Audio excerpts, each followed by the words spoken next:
नमस्कार, मी भाग्यश्री तुम्हा सर्वांचं आपल्या चॅनलमध्ये मनापासून स्वागत करते आणि आज आपण खूप सुंदर आणि लवकर तयार होणारी गोलगळ्यावरती डिझाईन तयार करणार आहोत। तर त्याकरिता इथे मी बॅक पार्ट कट करून ठेवलेला आहे, ज्याची इथे पूर्ण उंची आलेली आहे 14.5 इंच, शोल्डर आलेले आहेत 5.5 इंच, त्यानंतर आर्म होल म्हणजेच मुंढा आलेला आहे 6 इंच, छाती आलेली आहे 9 इंच आणि खालच्या बाजूला जी कंबर आहे ती बॅकडाट मिळून 9 इंच आलेली आहे। त्यानंतर आता इथे वरच्या बाजूला आपण आपल्या गळ्याची मार्किंग करूयात।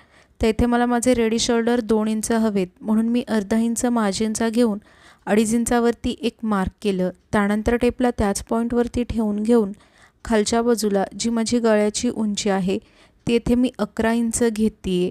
तुम्ही इथे तुमच्या अकॉर्डिंगलीच गळ्याची उंची आणि रुंदी घ्या।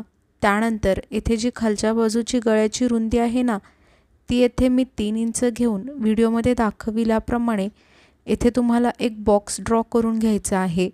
त्यानंतर आपण नॉर्मली जसा गळ्याचा गोल आकार ड्रॉ करून घेतो ना, सेम त्याच पद्धतीने इथे देखील तुम्हाला अगदी सावकाश आणि व्यवस्थितरित्या गळ्याचा गोलवा आकार ड्रॉ करून घ्यायचा आहे।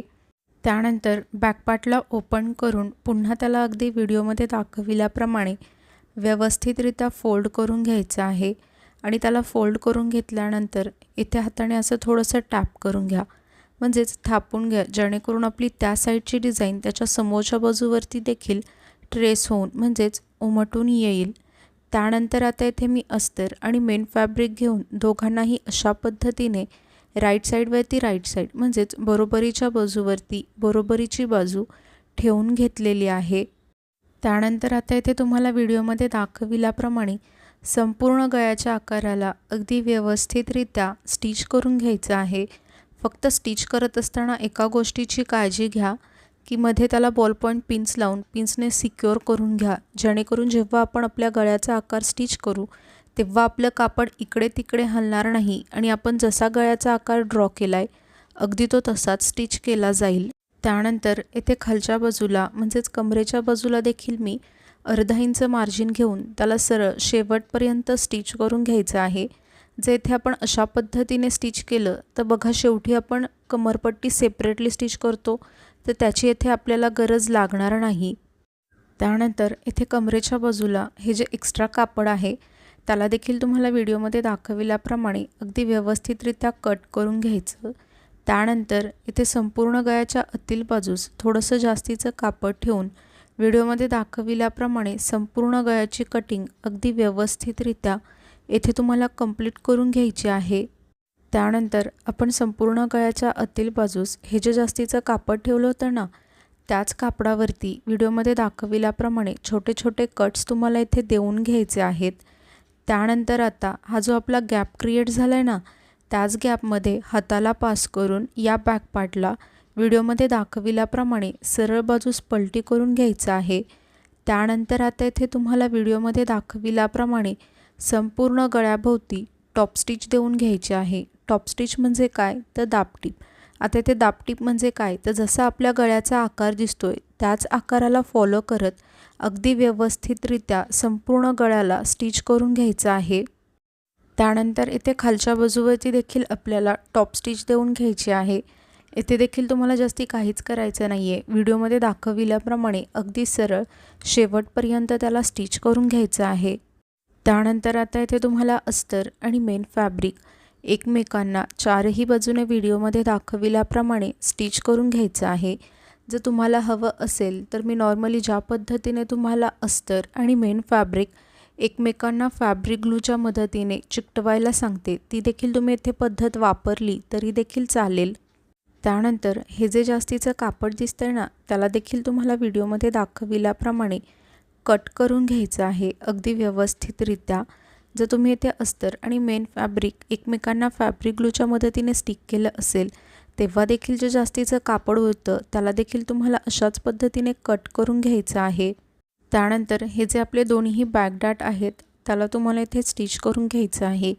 इथे मी तुम्हाला एकच बॅकडाट स्टिच करून दाखवते। सेम तुम्हाला याच पद्धतीने जो आपला दुसऱ्या साईडचा बॅकडाट असेल त्याला देखील स्टिच करून रेडी करून घ्यायचं आहे। त्यानंतर इथे मी सिंपल अशी गोल्डन कलरची लेस घेतलेली आहे आणि तिला आपल्याला या गळ्याच्या कडावरती ठेवून घेऊन संपूर्ण गळ्याभोवती व्हिडिओमध्ये दाखविल्याप्रमाणे स्टिच करून घ्यायचं आहे। आपल्यापैकी खूप जण व्हिडिओज पाहतात परंतु चॅनलला सबस्क्राईब करत नाहीत, तर प्लीज असं नका करत जाऊ। चॅनलला देखील सबस्क्राईब करत जावा। का होतं ना, मला देखील समजत जाईल की हां, मी जे व्हिडिओज बनवते ते तुम्हा सर्वांना आवडत आहेत आणि तुमच्या उपयोगात देखील येत आहेत। आणि जर अशी सबस्क्रायबरची संख्या वाढत राहिली तर मला देखील एक नवीन उमेद मिळते आणि त्याच उमेदेत मला तुमच्यासाठी असेच नवनवीन व्हिडिओज बनवण्याची प्रेरणा देखील मिळत राहते। तर प्लीज चॅनलला सबस्क्राईब करून सपोर्ट करा। त्यानंतर इथे खालच्या बाजूला मी सेंटर लाईन ड्रॉ करून घेतलेली आहे, म्हणजेच मध्य लाईन। त्याच लाईनवरती आपल्याला ही जी आपली वरची लेस होती ना, त्याच्याच खालच्या बाजूला 1 इंच घेऊन एक मार्क करून घ्यायचा आहे। इथे मी 1 इंच घेतलेला आहे, तुम्ही त्यापेक्षा कमी किंवा जास्त देखील घेऊ शकता। त्यानंतर इथे मी लेस घेतलेली आहे, जी वरच्या बाजूला यूज केली होती सेम तीच लेस इथे मी घेतलेली आहे आणि तिला आपल्याला कमरेच्या बाजूवरती ठेवून घेऊन व्हिडिओमध्ये दाखविल्याप्रमाणे अशी तिरकस जिथे आपला 1 इंच आपण मार्क केलं होतं ना, तिथपर्यंत स्टिच करत यायचं आहे आणि तिथे आल्यानंतर त्याला फोल्ड करून मग पुन्हा खालच्या बाजूला तिला तिरकस पद्धतीने व्हिडिओमध्ये दाखविल्याप्रमाणे स्टिच करून घ्यायचं आहे।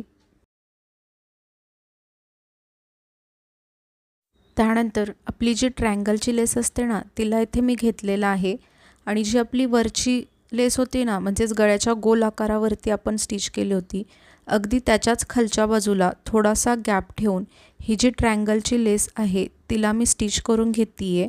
इथे बघा, या दोन्ही लेसमध्ये थोडासा गॅप ठेवा, जेणेकरून आपला मधला आकार अधिक छान दिसेल आणि उमटून देखील दिसून येईल। त्या दोन्ही लेसमध्ये गॅप ठेवल्यामुळे आपली डिझाईन अधिक छान दिसावी याकरिता आपण वरच्या आणि खालच्या बाजूला सेम लेस वापरलेली आहे, म्हणजे छोटी लेस, आणि जी मध्यभागावरती आहे ती ब्रॉड म्हणजेच मोठी लेस वापरलेली आहे। आणि येथे बघा, शेवटी मी तुम्हाला सांगितल्याप्रमाणेच दोन्ही लेसमध्ये थोडासा गॅप ठेवल्यामुळे गळ्याचा आकार आपला खूप सुंदर असा दिसून येतोय। आणि तुम्ही आणखीन चॅनलला सबस्क्राईब नसेल केलं तर प्लीज चॅनलला सबस्क्राईब करून सपोर्ट करा आणि व्हिडिओ अगदी शेवटपर्यंत पाहिलात याकरिता तुम्हा सर्वांचे मनापासून खूप धन्यवाद।